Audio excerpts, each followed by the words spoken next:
Welcome back to the show. I am Paul Amadeus Lane. I'm your czar of technology, and like I talked about in the first segment of the show, we watch shows on a television. Television is a piece of technology. This is the Tech Zone, and that's how we watch actors, shows, you name it. So that's my bit for King and Country. That's why we cover entertainment. Welcome back to the show. And if you remember last year, I was surrounded by 3 lovely ladies. And they made me look good because there are some great, great people. Some of you are huge fans, like myself, of the Dark Matter comic book. And weren't we happy that it got turned into a series in Syfy? Jay Firestone had a chance to talk with him last year about the importance of demand viewing and how we were pleading for a season 3. And we got one. I had an opportunity to catch up with a few castmates over at Comic-Con, and I was so happy to touch back bases with them and ask them about season 3 and getting season 4 as well too. I started off my conversation with Jodelle Fearlin, who plays Five. Check it out. What's going on, Five? How are you? Hey, I'm pretty good. How are you? Great to see you again. How are you enjoying your con? Well, this is the first thing we've done so far, but I am very excited. Always happy to come to Comic-Con. Now, as we look at, we're in season 3 now. What have you noticed about your character's maturation, just the growth in your character? That she's way more badass now than she was before, and she just gets more and more every season. It's a lot of fun. In the beginning, she was kind of just like the kid of the group, and even though 3 still calls her that, she definitely isn't anymore. I've had some really fun moments, and now 5 is getting to do the same things as the rest of the crew, go out on the missions in disguises and all of that, and I like that because it's fun for me as an actor. Jodelle, I remember last year when we interviewed you, I asked you, is there a particular episode you wish it would have expounded on your character? Did you have that in season 3 too, or was everything just told perfectly? Honestly, I'm really happy with the episodes in season 3, especially in the beginning, finding out more about Five's family. Going from knowing nothing about her to finding out that, I don't want to give any spoilers if somebody is behind, but it has come out already. She has some family members out there that she needs to find. And I found that very interesting because I had no idea until I read that script. So I'm really happy with the episodes. And what shocked me was Nyx is not with us anymore. I know. How did that affect you, not only working with the girls and having that camaraderie, how did that affect the mood on and off the set? It always sucks to lose an actor, and it happens for, multiple reasons, but that's just kind of TV now. People get killed off. Think about your favorite show. Has your favorite character died? Probably. But the good thing with Syfy is that people are never really dead, and they keep coming back, so there's that. It's always, you always kind of miss the presence of somebody when they leave. We all love her so much. I wish she was still on the show. But she's lovely. She's absolutely lovely. And that's one of the things that I've noticed with Syfy. They always have these flashbacks, where you can bring characters back. And I think that's cool because decades ago, when someone was dead, unless they were a Jedi or someone else, they were dead. Yeah, but the problem with that is now that when I watch shows that I like and somebody dies, I'm like, but they're not dead though, right? And then sometimes they are, and then you breaks your heart a second time. But that's why we have flashbacks. So that is so true. And what we're noticing now, like what Syfy did with 12 Monkeys, how the previous season they streamed everything over a weekend. How do you feel about that? Do you think if season 4, whenever it comes, you wish we would stream that over a 3-day period, or do you like it come on every week? How do you feel about it as a fan and as an actor?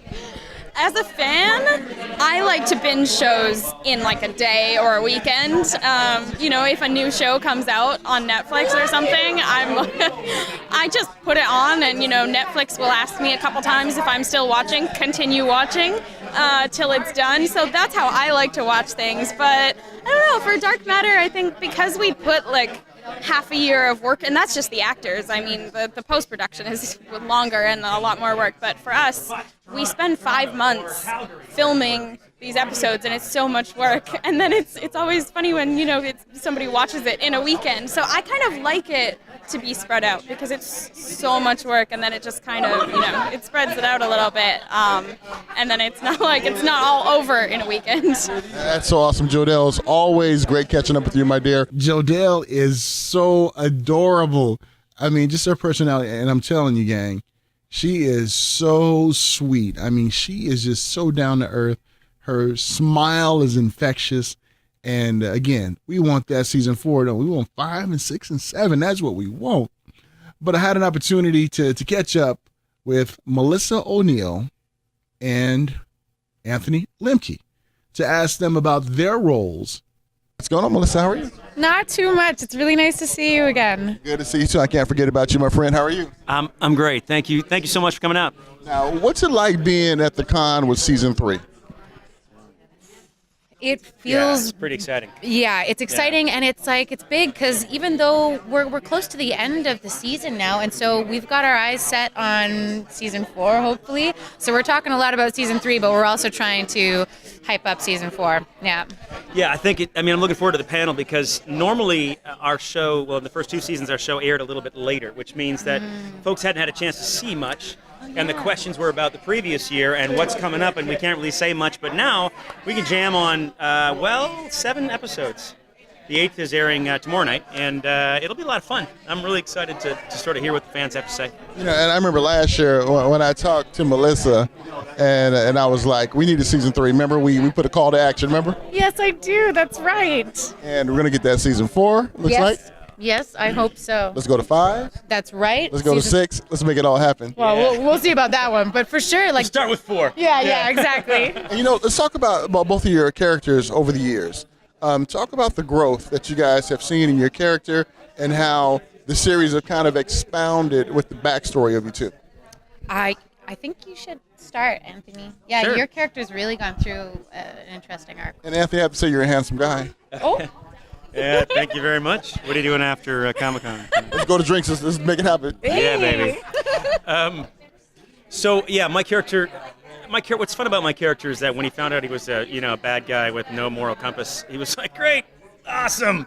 I can be a bad guy with no moral compass." And then it turns out that he actually isn't that person, and that he's only half that person from sort of half of his existence, being raised by the guy who killed his parents, and the other half of him is a very morally centered individual, and it's a lot of fun to sort of flip between the two of them. And the growth in that character largely is him discovering his moral compass and having that grow within him, but then also understanding when it's not helpful to have a moral compass. And it's been fun to play that as an actor. Doing a great job at it. Oh, thank you. And Melissa with 2. What are you noticing in season 3 as far as the growth of your character? Oh, wow. I think that in season 3, 2 is definitely in a spot that she hasn't been in before. At the beginning of the season, we see her confidence really shook from another decision that she made that she thought would turn out well, and it's just gone completely awry, and the cost has been high. But I think the neat thing that we'll find as we near the end of our season is that 2's origin story is like a rabbit hole, man. She thinks that she's at the bottom of it, and then she falls another layer down. So it'll be really interesting to see the fans' reaction as to where that story is about to go now, too.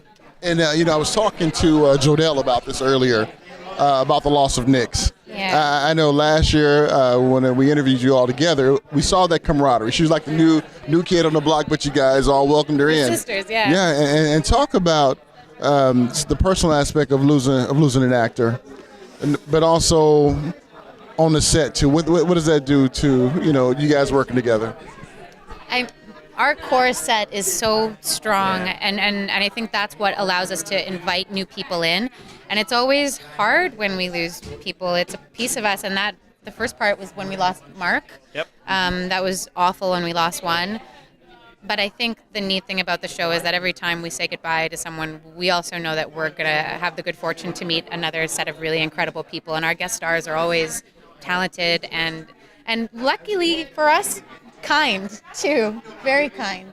Yeah, they've done a really good job in this show with casting people who just fit into the team and bring what they bring, but they don't generally bring egos, or they're not difficult to work with. And losing castmates is always hard. I mean, I think we don't tend to think about this as a business, but there's so much more going on behind the scenes than just story. I mean, the audience will see it as story, but just like with a sports team where, you've got a great team and then next season comes up and agents get involved and people have different family plans and people have different career plans, and all of a sudden your team doesn't look like what it looked like the year before. And you have to compose with that and do the best job you can. And fortunately, we've been able to move on, like you were saying. But it's always sad, I love the team we had in the beginning, and then you add another character, and you're like, oh, that's great too, and then that moves on. You're like, Yeah. But you move on, and fortunate to do so.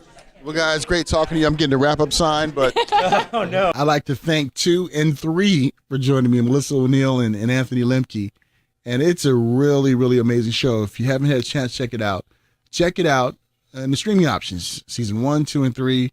You can definitely catch up. And remember, we're able to do that because of what? Technology. So technology and entertainment goes hand in hand. Okay, you Twitter trolls out there, I ain't scared of y'all. I'm really not. I'll call my buddy Jodelle. She'll kick some major tail. Then, if you guys keep it up, I'll get Melissa. Hey, you don't want me to call Anthony? Hey, we'll be right back here on the Tech Zone. We're going to be talking about Colony. Colony fans out there, stay tuned.